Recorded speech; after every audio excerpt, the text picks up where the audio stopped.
side to safety. At last check, the victim was hospitalized, but his condition was not being released.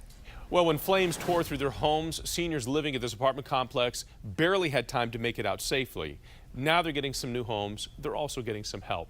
Today, the management company that ran the complex handed out suitcases and $100 gift cards. The fire victims were also able to sign up for subsidized apartments. So that means they'll be moving out of the hotels that they've been staying in, which have cost the city more than $1 million. Windows blown out, debris and mud on the floor, and carts knocked over. This Walmart, just one store damaged by a storm in Ocean Springs, Mississippi. One shopper said she was about to leave when shoppers or customers there were told to shelter in the back of the store because of a tornado. How scary is that? Right now, you couldn't ask for much better weather. You go from that extreme to this. Drone Track 7. That's probably one of the coolest toys in our shed. It was up this afternoon, taking in the vibrant fall colors in Upperville. You combine that with 70-degree weather. Man, I hope you got a chance to get outside. Maybe you weren't feeling so good, and you got out of work today somehow. And this might be the last real nice, perfect day. This looks like a textbook picture. This is like Chamber of Commerce. Yeah, perfect. And if it brings you down, you go to Upperville. Just the name alone. No, right? Get you out. No? Yes. All right. It's not as good as Happyville. I mean, Upperville's good, but Happyville up the road. Hey, I want to show you what's going on out there. We talk about the trees. It is beautiful. We have a shot here. Even around the city, if you look down, some of the trees there are transitioning. We are very close, if not in peak viewing. It just depends on where you are out there. Temperature-wise, we're at 66 here at Reagan National. Winds are out of the south at 14. It's a little breezy, but it is dry in our area. So out tonight, Columbus versus DC United. Those temperatures should hang in the mid and upper 60s. Clouds continue to be on the increase. A couple of stray showers a little bit later on, but it will be breezy. I don't expect any big weather-related problems, but there could be just a couple of light showers toward the end of that game. This is all out ahead of our next weather maker that's back here to the west. Widespread rain coming down from the plains right through the Midwest and all the way up into New England. It's a front, so when we look at the temperatures, it's warm and mild at the low end, out ahead of it, and cool behind it. And that is our weekend. That's heading this direction. So let's show you hour by hour.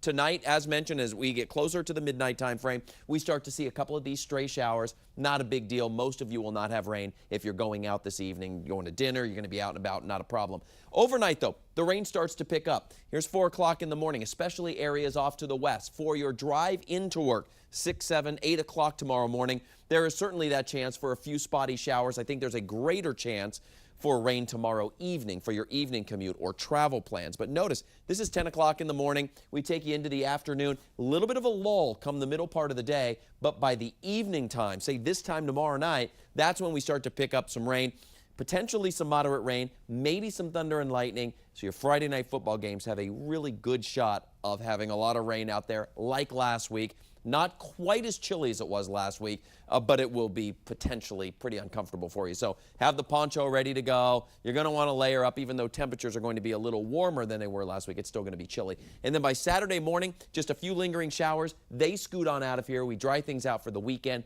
The weekend is looking cooler, but it is looking dry, so that, of course, is nice. And then looking at that, upper 50s to about 60 degrees. Breezy on Saturday as well. And then Saturday night, don't forget, we've been telling you about it all week long. Saturday night into Sunday, you get that extra hour of sleep back that you lost in the spring. You're going to set your clocks back. So sun will be setting in the 5 o'clock hour, Sunday through Thursday.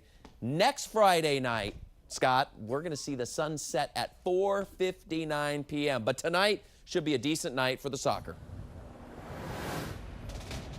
Yeah, playoff soccer is back, my friend, and Audi Field has quickly become a very difficult venue to play in. We'll explain why DC United has a huge home field advantage tonight in their playoff match against Columbus. That's next in sports. If I see one more false negative ad from Jennifer Wexton, my head's gonna explode. Jennifer Wexton will make Nancy Pelosi speaker again. They've promised to raise taxes on our families by up to $2,400. And get rid of the $2,000 child tax credit. Wexton wants higher taxes on our homes, small businesses, health plans, and more. We can't afford Wexton and Pelosi. But Barbara Comstock, she's an independent fighter for us. I'm Barbara Comstock, and I approve this message. This isn't an election. It's a declaration that when they attack who we are, we show what we're made of, and we don't stand back.